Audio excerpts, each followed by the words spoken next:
안녕하세요. 라이브 2D 리거 겸 일러스트레이터 겸 버추얼 스트리머 히미캉입니다.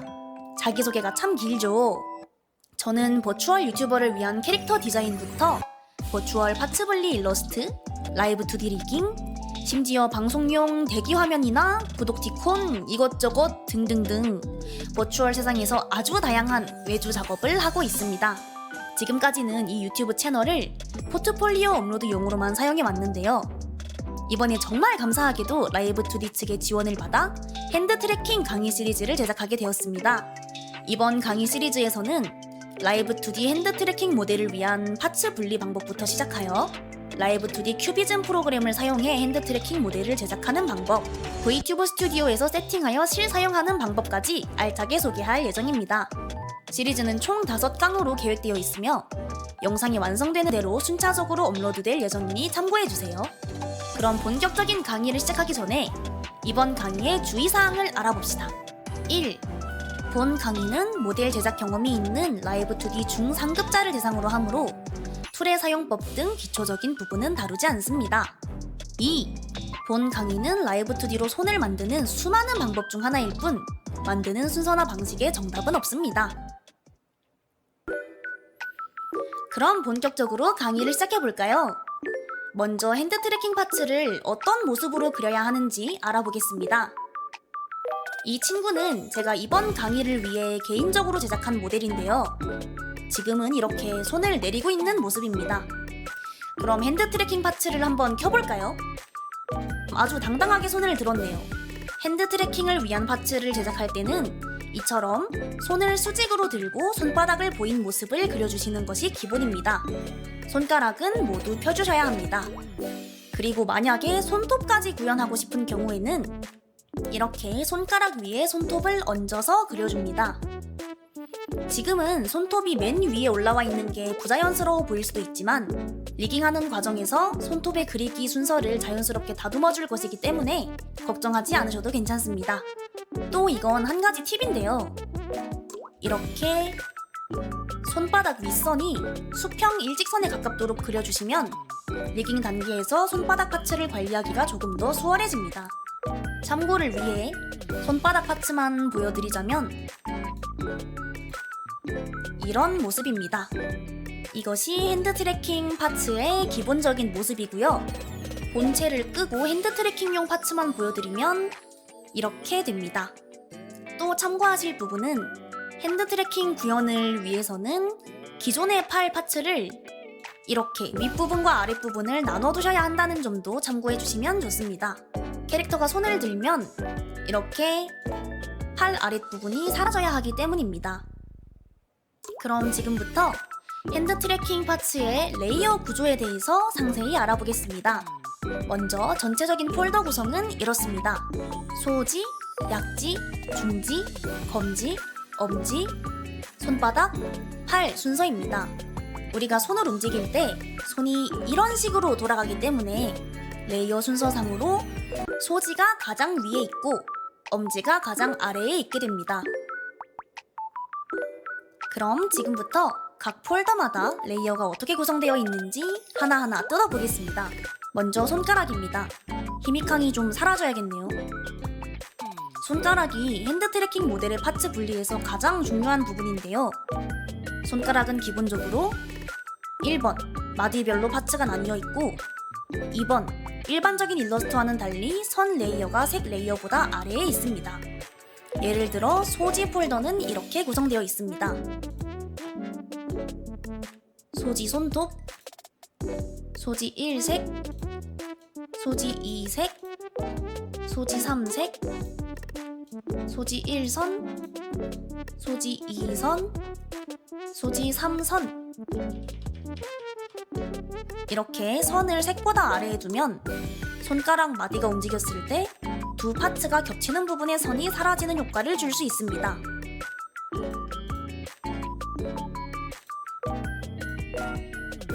이렇게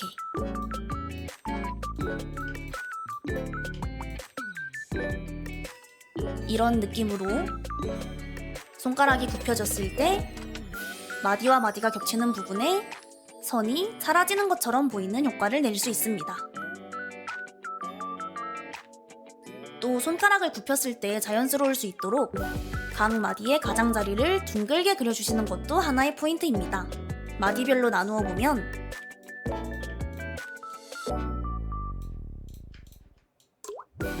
이런 느낌입니다. 그리고 소지 3 파츠의 경우에는 손바닥과 이어지는 부분이 자연스럽도록 색 파츠가 손 파츠보다 살짝 삐져나와 있습니다. 지금까지 소지 폴더를 하나하나 뜯어보았고요. 약지, 중지, 검지까지는 소지 폴더와 동일합니다. 이렇게 약지 손톱, 약지 1색, 약지 2색, 약지 3색, 약지 1선, 약지 2선, 약지 3선, 중지 손톱, 중지 1색, 중지 2색, 중지 3색, 중지 1선, 중지 2선, 중지 3선, 검지 손톱, 검지 1색, 검지 2색, 검지 3색, 검지 1선, 검지 2선, 검지 3선 이렇게 되어 있습니다. 엄지 같은 경우에는 기본적으로 동일한데요. 엄지 손톱, 엄지 1색, 엄지 2색, 그리고 엄지 3색이 조금 특별합니다. 손바닥을 뒤집었을 때는 이 부분의 묘사가 사라져야 하기 때문에 손바닥과 이어지는 부분의 묘사를 따로 이렇게 레이어를 나눈 다음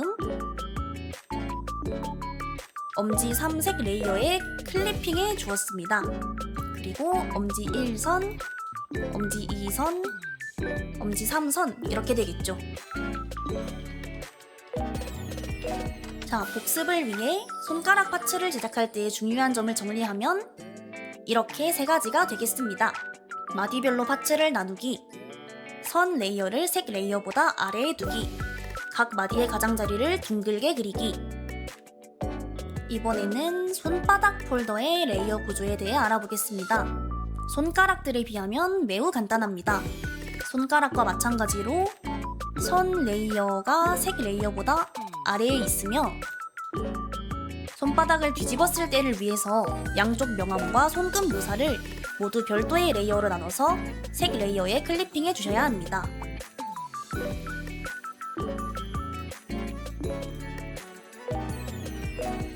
이렇게 손 날 쪽 명암이 있고 손 안쪽 명암이 있고 손끝 명암이 있습니다.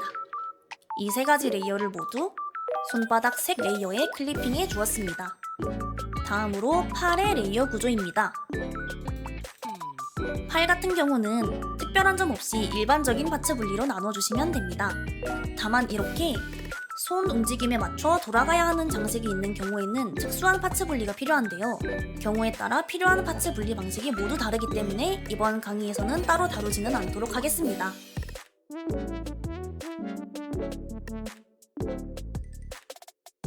이번 강의에서 제작할 모델의 경우에는 니트 소매 위, 셔츠 소매 위, 팔뚝, 셔츠 소매 아래, 니트 소매 아래, 니트 소매 아래 두 번째 이렇게 구성되어 있습니다. 마지막으로 핸드 트래킹용 파츠의 전체 레이어 구성을 쭉 보여드리면 이렇습니다.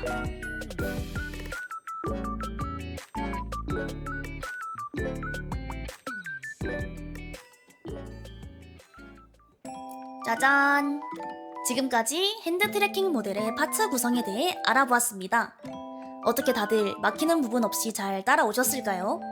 이번에 제작할 모델의 경우 양쪽 팔 디자인이 똑같아서 나중에 복사 붙여넣기 할 생각으로 한쪽 팔만 파츠를 제작하였는데요. 이렇게 양쪽 팔 디자인이 다른 모델의 경우에는 반대쪽 팔 파츠도 제작해야 한다는 점 참고해주시면 좋을 것 같습니다. 오늘의 강의는 여기까지이고요. 다음 강의부터는 라이브 2D 큐비즘 프로그램을 이용해서 본격적으로 손을 움직이게 만드는 방법을 알려드릴 예정이니 많은 관심 부탁드립니다. 그럼 다음 강의에서 만나요. 안녕!